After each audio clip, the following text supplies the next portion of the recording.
रानो बहुत खुश थी कि उसे भी कोई चाहने वाला मिल गया है। किन्नरों की जिंदगी में ऐसा कम ही होता है। किन्नरों के ऊपर पैसे फेंकने वाले तो बहुत होते हैं, मगर उनके ऊपर कोई अपना दिल फेंक दे ऐसा कभी देखा नहीं। राजू एक ऑटो रिक्शा ड्राइवर था। रानो रात के 10 बजे सहेलियों के साथ सड़क पर खड़ी थी। राजू की सांसें तेज चल रही थी। उससे रानो का खुला हुआ कंधा देखा नहीं जा रहा था। वह गजब की खूबसूरत दिख रही थी। रानो अपनी सहेलियों से हंस हंस कर बातें कर रही थी। कुछ बातें राजू के कानों में भी पड़ रही थी, मगर पता नहीं क्यों राजू उन बातों को सुनना नहीं चाह रहा था। उसकी आंखों में इस वक्त रानो का गोरा कंधा घुसा हुआ था। स्ट्रीट लाइट की रोशनी में रानो की ड्रेस रह रह कर चमक जाती थी। उसकी ड्रेस पर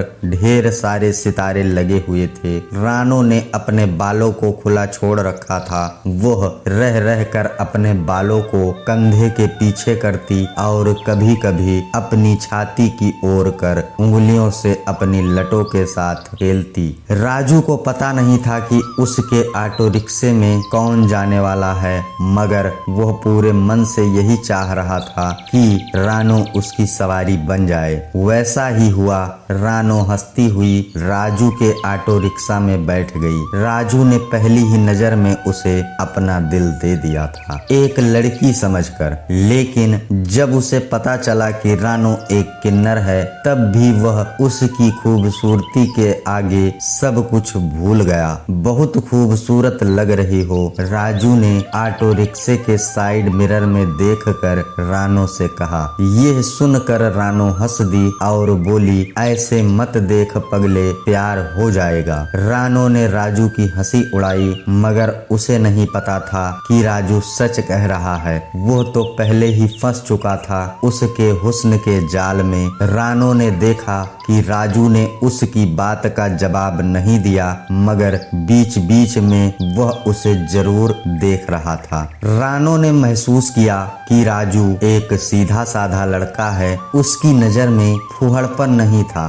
वह उसे ऐसे देख रहा था जैसे कोई एक खूबसूरत लड़की को देखता है। रानो ने अपने मन में कुछ सोचा कि तभी होटल आ गया। ऑटो रिक्शे से उतरकर रानो ने ड्राइवर को पैसे दिए। राजू ने देखा भी नहीं कि उसने कितने पैसे दिए। उसने एक हाथ में पैसे पकड़े और रानो को देखता रहा। उसे रानो को कुछ पैसे वापस करने थे। रानो इंतजार कर रही थी, मगर उसने देखा कि राजू उदास लग रहा है। रानो समझ गई, कल 10 बजे वहीं आना जहां से आज मुझे बिठाया है। इतना कहकर रानो मुस्कुराते हुए होटल के अंदर चली गई। यह सुनकर राजू खुश हुआ कि रानो ने उसे कल भी बुलाया है। अगले दिन ठीक 10 बजे राजू उसी नुक्कड़ पर पहुंच गया जहां से रानो उसके ऑटो रिक्शे में बैठी थी। चलो, यह सुनकर राजू चौंक गया। उसने पीछे मुड़कर देखा तो रानो उसके ऑटो रिक्शा में बैठ चुकी थी। किधर से आई तुम? मैं तो सामने देख रहा था। राजू थोड़ा खुल सा गया था आज। फिर उसने ऑटो रिक्शा स्टार्ट किया और साइड मिरर से उसे देखने लगा। आज रानो ने बैगनी रंग की ड्रेस पहनी हुई थी, वैसी ही मादक ड्रेस जिसे देखते ही नशा चढ़ जाए। रानो मेकअप करती थी।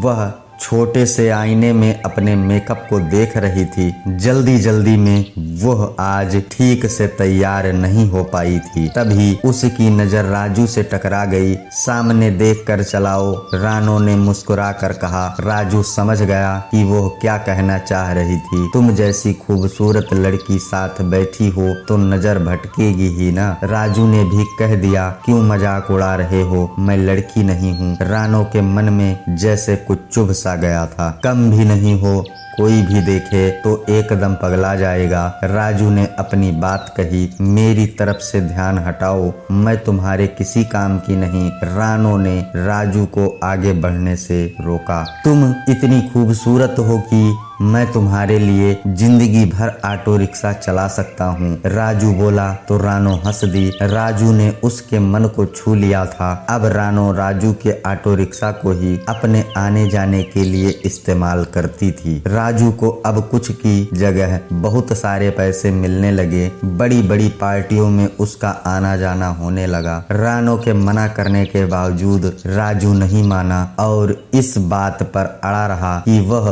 उससे प्यार करता है। उस दिन पता नहीं क्या हुआ, रानो होटल में गई मगर कुछ ही देर में गुस्से से भरी हुई बाहर निकली। राजू का ऑटो रिक्शा उसे वहीं खड़ा मिला। तुम गए नहीं अब तक? रानो ने ऑटो रिक्शा में बैठते हुए गुस्से से कहा। पता नहीं क्यों आज मन नहीं हुआ जाने का। राजू बोला, घर ले चलो। आज रानो पहली बार इतनी जल्दी घर जा रही थी। ऑटो रिक्शे से उतरने के बाद रानो अपनी बिल्डिंग में जाने लगी। तभी उसने देखा कि राजू भी उसके पीछे पीछे आ रहा है। तुमको घर नहीं जाना है क्या? रानो ने पूछा। नहीं, आज तुम्हारे पास रुकने का मन है। अच्छा, कहकर रानो आगे बढ़ गई। वह बड़े से घर में अकेले रहती थी। घर में घुसते ही रानो ने अपनी ड्रेस ऐसे उतारी जैसे वो इस ड्रेस से खूब नाराज हो। उसे यह भी ख्याल नहीं आया कि आज उसके साथ कोई और भी आया है। राजू बड़ी बड़ी आंखों से रानो को कपड़े उतारते देख रहा था। उसने पीले रंग की ड्रेस पहनी थी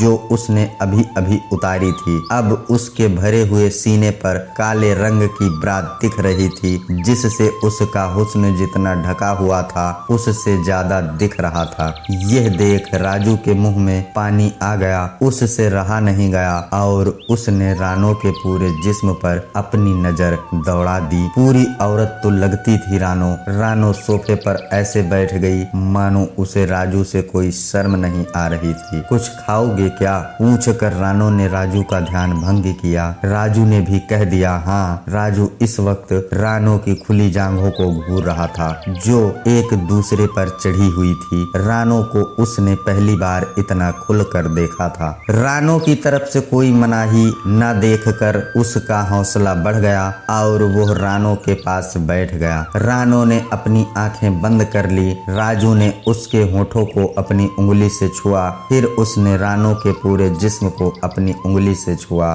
राजू को अपने पास पाकर रानो बहुत खुश थी। अब यह सिलसिला बहुत तेजी से आगे बढ़ने लगा। दोनों एक दूसरे की बाहों में घंटों पड़े रहते। अपने धंधे के बाद भी रानो अब खुश रहने लगी थी। उसका बड़े बड़े अमीरों से वास्ता पड़ता था। बड़े बड़े लोग भी अजीब शौक रखते हैं और ऐसे ही एक अजीब शौक को पूरा करने के लिए रानो जैसी किन्नर की जरूरत पड़ती है। रानो बस कहने को किन्नर थी वरना उसके हुस्न के आगे अच्छी अच्छी लड़कियां पानी भरे। यही वजह थी कि उसे उसके काम के औरों से ज्यादा पैसे मिलते थे। इतनी कम उम्र में उसने इतना पैसा कमा लिया था कि उसे पैसे से अब कोई मोह नहीं रह गया था। मगर जब रानो पूरी तरह राजू के प्यार में गिरफ्त हो गई तब राजू के मन में लालच आ गया। अब वो किसी न किसी काम के बहाने उससे पैसे मांगने लगा था। रानो ने पहले मना नहीं किए। राजू के ऊपर खूब पैसे लुटाए मगर लालच का पेट इतना बड़ा होता है कि बड़े से बड़ा खजाना भी खाली हो जाए। फिर एक दिन रानो की भी दौलत कम पड़ गई। रानो ने बहुत समझाया मगर राजू को बात समझ नहीं आई। आखिर में रानो ने साफ साफ कह दिया कि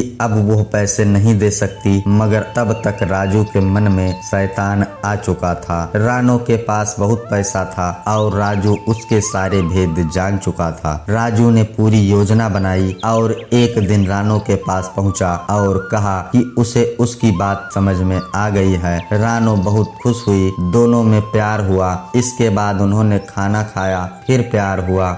जब रानो एकदम मस्त हो गई तब राजू ने उसकी हसरत भी पूरी की। राजू ने रानो की पीठ सहलाते हुए उसके बालों को आगे की तरफ सरका दिया जिससे रानो को अब फर्श के सिवा कुछ नहीं दिख रहा था। रानो के बाल बहुत घने थे। जब भी वो घर में बिना कपड़ों के रहती अपने बालों को संवारती रहती। उसे आईने में अपने उभारों को देखना अच्छा लगता था। फिर लंबे काले बालों से अपने गोरे गोरे उभारों को ढकती थी। कभी कभी तो राजू के सामने सामने भी वो ऐसा करती थी। क्या करती, प्यार में पड़ गई थी ना। रानो के शरीर में बस एक ही कमी थी कि वह औरत होकर भी औरत नहीं थी। वह राजू को एक औरत का सुख देना चाहती थी। राजू ने रानो को महसूस नहीं होने दिया कि वह एक किन्नर है। वह उसे एक लड़की की ही नजर से देखता था। रानो अब उसके सामने पूरी कोशिश करती कि एक लड़की ही दिखे। कपड़े भी उसने शरीफ लड़कियों वाले खरीद लिए थे।